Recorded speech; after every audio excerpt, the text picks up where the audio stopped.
Halo kawanan desa sekalian, kembali lagi di segmen Warga Desa. Kali ini aku akan membahas sedikit tentang pelecehan seksual.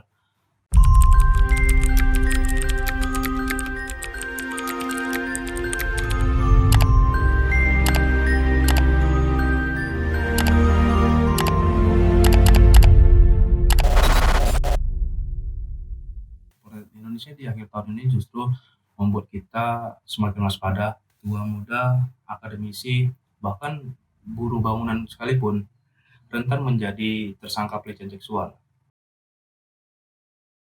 Langkah awal sebelum aku beropini di segmen ini, yang pertama kita harus tahu dulu pelecehan seksual itu apa, kenapa bisa terjadi, dan apa dampaknya bagi si korban yang notabene perempuan dan anak kecil.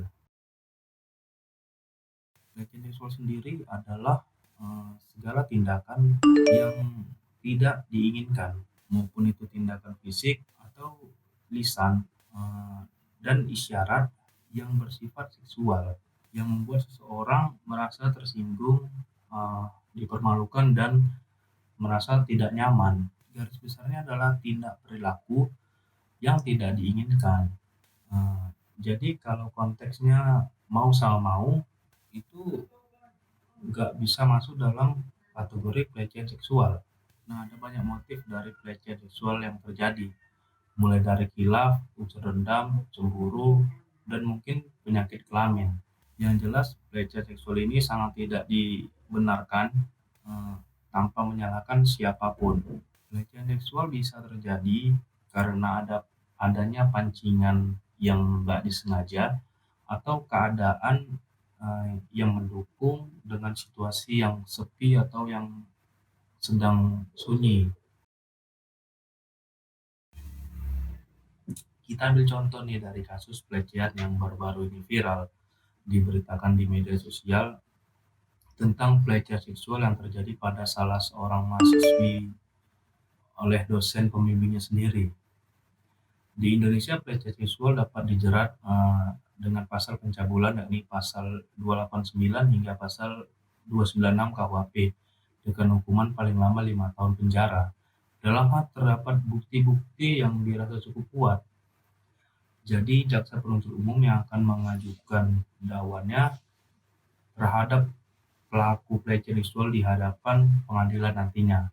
Nah, balik lagi ke kasus si mahasiswi dan dosen pembimbingnya yang diduga pelecehan seksual ini dilakukan di ruang laboratorium Unsri.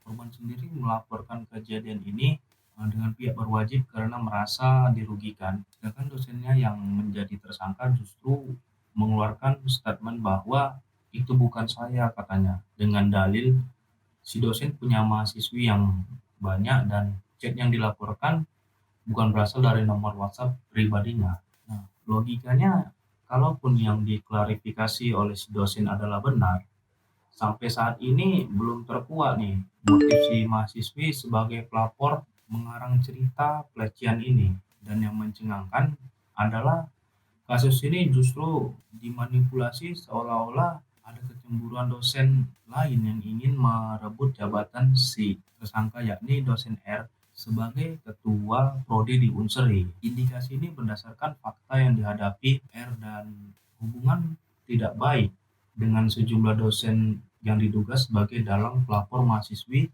ke polisi.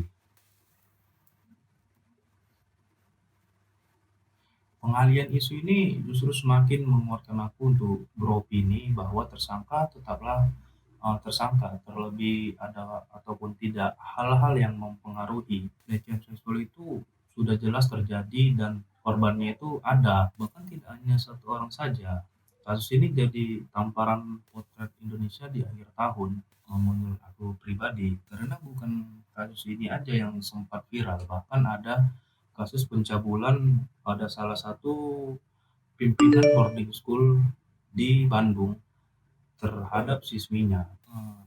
Yang ini lebih gila lagi, sampai siswinya itu ada yang hamil, ada yang melahirkan, terus punya anak, yang pada akhirnya kasus ini baru mencuat sekarang setelah banyaknya korban yang berjatuhan. Dampak dari pelecehan ini sudah jelas adalah trauma dan masa depan yang hancur, terkhusus untuk pelecehan seksual yang terjadi pada perempuan dan anak-anak yang pasti merusak kesehatan mental, bahkan berujung kematian.